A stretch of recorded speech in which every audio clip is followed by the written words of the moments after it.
Welcome back to Benny's Custom Works, proudly supported via Valvoline and Sparesbox. Don't forget BCW5 on checkout. This week we're working on the CRESTA. Going to do a fair few upgrades because we do have a test and tune coming up. Kind of unofficially breaking my one thing rule, but being that we're just making something more reliable rather than making more power, I'm going to go away from that. That being said, we're going to be putting a new turbo on today. So we're going from our Garrett G42 to a Garrett G45. We've actually gotten both of these turbos from Golby's and both times the service has been awesome. So shout out to Golby's. If you need bits, go and speak to them. We've also got a Haltech IGN1A coil conversion kit that Dave and I have worked on and put it together. I found a bracket online that was pretty well made for what it is. It branches all the coils together. And Dave's made a nice, neat semi-terminated loom that I'm just going to cut to length and then terminate on our vehicle side. So lots of things are going to happen. We're also going to do just oil and filter change because it's due for oil. We need to actually flush the 98 out of the fuel system and cleanse it with E85. And to finish it off, we're probably going to do a new accessory belt idler tensioner kit, which I've developed with a local guy. So more on that through the episode. Let's get to it. Change of plans. We're going to do the belt kit first. So this is a power steering idler delete kit that I've developed. This is also a tensioner, so many of you will be aware of the famous CRESTA belt squeak. That will be no more, and this will be able to actually add tension. The bonus of that is also that we can actually go back to a 6 PK belt, which is the width of the belt. The reasoning behind running a 5 PK belt previously is because that was the only belt we could get in the length we needed, but hopefully going back to this, we can go to a 6 PK belt. The other bonus of that is actually, because we're adding another pivot point, we're going to be putting more belt wrap on the water pump. So we'll get better water pump drive, as well as better tension on the belt and a 6 PK belt. So all of those three things combined will mean no belt squeak ever again. Yeah, we've actually spent a fair bit of time putting this thing together. These are actually also going to be available through Benny's Custom Works going forward. So if you're doing a Barra conversion where you've removed the power steering and you need a good, well set up belt tension that's not going to break, this could be for you. We're also using a steel pulley on this, not a plastic one. So I'd definitely rate this as a heavy duty deal as opposed to some of the other ones online. The other thing worth mentioning is this is 100% bolt on. And it also bolts to the milled side of the timing cover, not the front side. So you don't need any extra spaces. You don't need to sand anything down or grind or machine anything. So this is 100% direct fit.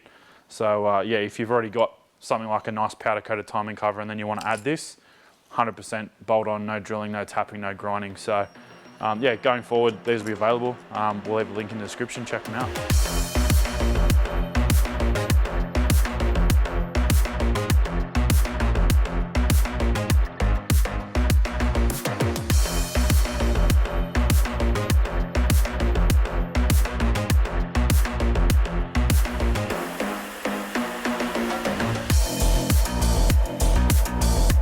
Oh God, I wish I had more grip strength.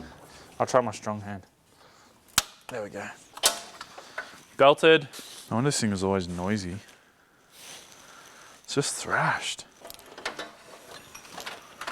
I'm gonna say 1850.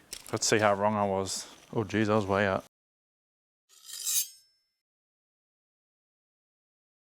6 PK 1500.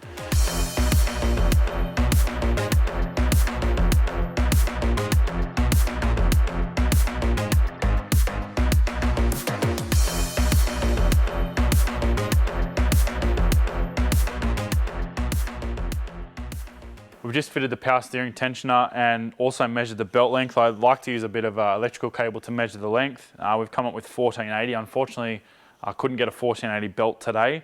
I have got a 1495 though, so that's on there, and it's still, because I've actually got so much adjustment in that tensioner, we can play with the belt lengths a little bit. I'll probably get a 1480 going forward. That's probably what we'll put on the Mustang as well, but yeah, you've got plenty of option because there's a lot of adjustment in that tensioner. So now I've got that on, I want to give it a fire up and see if it squeaks. Hopefully the belt squeak goes away and doesn't exist anymore, but let's kick it over.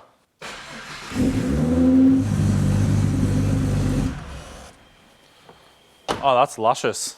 I'm a fan. We've had a win. That sits in there nice. We should actually do the oil change now, since it's still pretty warm.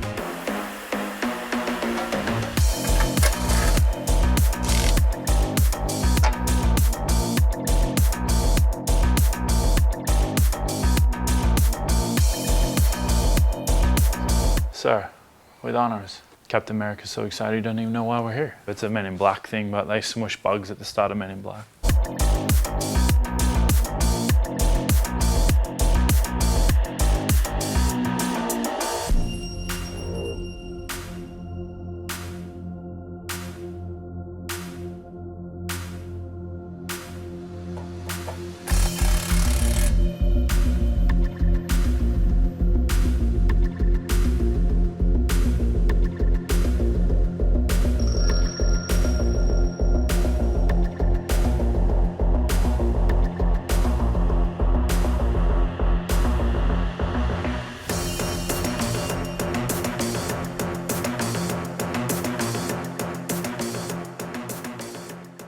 Got the oil change in the belt done, so I'm going to move on to putting our Haltech IGN-1A coils in. This is a bracket that I got online. I can't actually remember who makes it, but I believe it is made locally, so that's another nice little touch. I've just quickly worked out roughly where I want the bracket to be while the coils are still fitted in it, because we do actually have an overhang of the coils below the bracket line, so you don't want to go mounting it really low, only to then not be able to install the coils. So I've got just a single flat line on here and a locating mark going vertically. So I'm just going to put that back in now with the bracket empty so I can mark the mounting holes on the body. Normally I would not insert this, but I think because we're going to actually have to have the bolt in the bracket before we populate it with the coils, I'm just going to actually use standard nuts to mount it inside the strut tower here. So a little bit fiddly to fit, but in saying that, it shouldn't be something that we need to be fitting and removing all the time. So yeah, hopefully this thing pretty much goes in and then lives there until the end of time. So we'll mark some holes and get drilling. How's the weather down there? It's alright. Can do the old lie under the car and fall asleep kind of thing. You're no mechanic.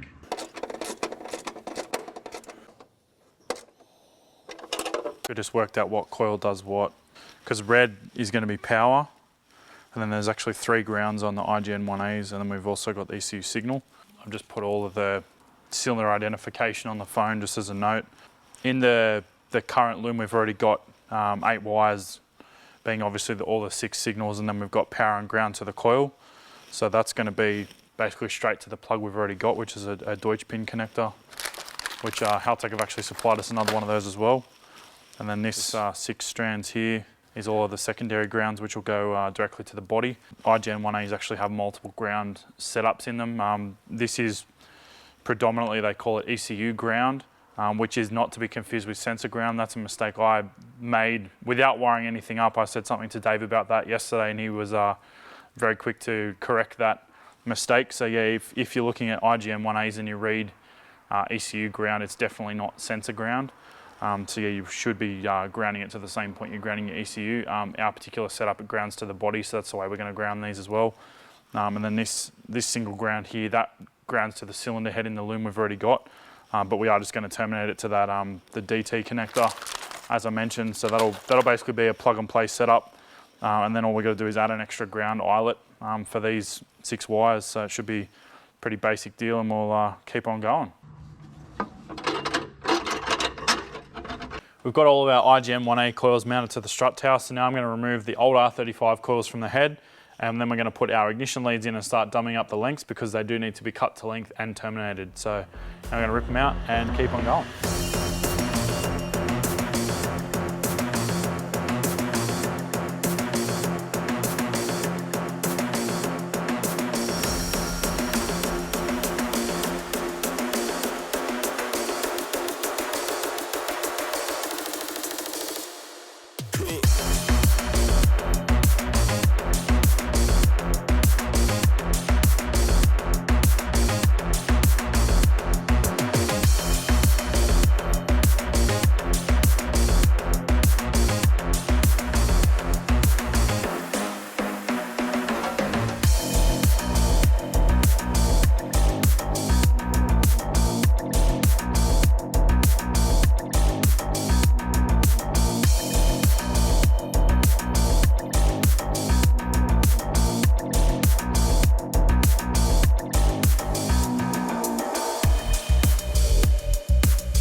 Now, a lot of people are probably going to ask why we've gone from R35 coils to the IGN-1As. The pure and simple answer is this. I can now pull the plug out. Whereas if it was with those 35 coils, there's like a few minutes in mucking around. Now that doesn't sound like a lot, but if you're trying to turn a car around, if you're in an eliminator or something like that where you need to be able to service the car quickly, this is going to be extremely helpful for us. We've also had before the little resistors out of the 35 coils actually get stuck down the spark plug tube. And yeah, that's not a good time when you're trying to fish it out at the track with very limited tools. So yeah, those things combined have obviously meant we're going to go this way. Also, we do have a lot more spark capacity with the IGN-1As. We did have intermittent sort of spark misfire issues, so hopefully that with these things which make over twice the output of a 35 coil, we should be able to burn whatever it is that ends up in the combustion chamber to a crisp. So yeah, fingers crossed that we're not going to have issues going forward. Now we've got to run all of our low voltage wiring from the coils up to the existing connector on the loom. So we're going to run that through, work out our length, and we'll actually pull it back out to terminate it once we've sorted the length out. So we'll keep on trucking. So I'm only going to plug basically coils 1 and 6 in just to get the wiring harness position, because we don't need to plug them all in just to have to unplug them again.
This tests if my wiring's shithouse or not, and hopefully the electrical things don't catch on fire.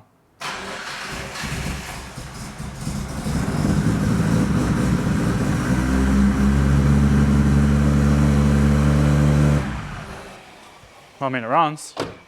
Yeah, coolant, just for something different this week.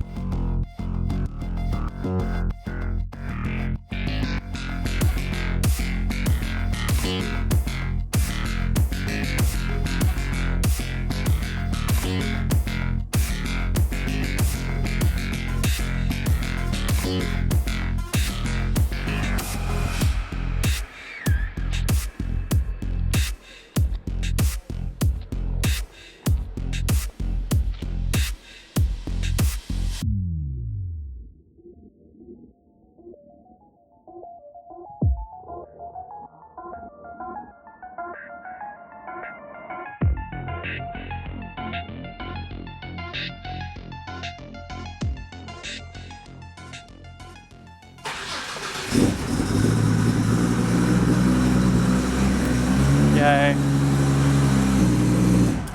That lack of belt squeal though, that makes me the happiest ever. And so does it make that guy. Oh, new turbo. We've got everything in and back together. Just giving it a first start, everything runs pretty happily. The one thing that is worth mentioning is when you're going from, well, changing any coils really, you need to look at your dwell time. So we currently still have the same settings as the R35 coils, and it does run, but it's not correct for these coils. So in the next episode, when we are at the track with Matty, he'll be mucking around and changing the settings for those coils. So it'll actually make the most out of the new setup. So if we run the dwell times of the 35 coils, the coils won't be completely saturated. So that'll mean that they won't give out as much spark energy as possible. So yeah, one thing to keep in mind if you are going to change coils from, and inversely going back the other way, if you were going to go from say something like an IGN-1A to an R35 coil, you need to have less dwell time, because if you oversaturate the coil, it'll either kill it or the same thing, it becomes lazy. So yeah, worth keeping in mind, matching the correct dwell time to the correct coil. That's pretty much us done for today. All we need to do now is actually drain the fuel cell and go from 98 back to 85. So we're going to take the cover off the back of the fuel cell and start the car and actually pump it out of the return line coming back from the engine. Once we get that sorted, we'll basically put 5 litres of E85 in the tank, do the same thing again. And then once we're happy with the flush, we'll just fill the whole tank with the 85, and then we should be go for racing. So let's dive on back.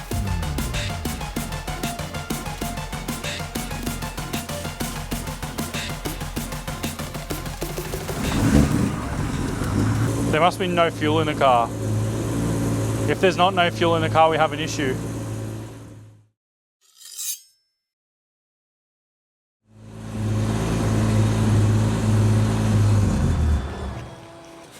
Ran out of fuel. That's amazing how quick that was.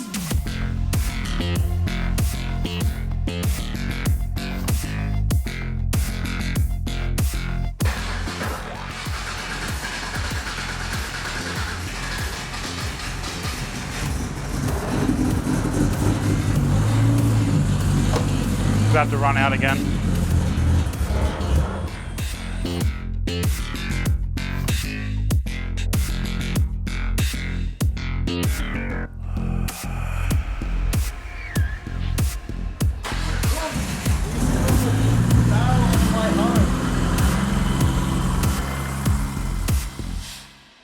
That pretty much wraps it up for the day. We've had heaps of little projects again ticked off the list.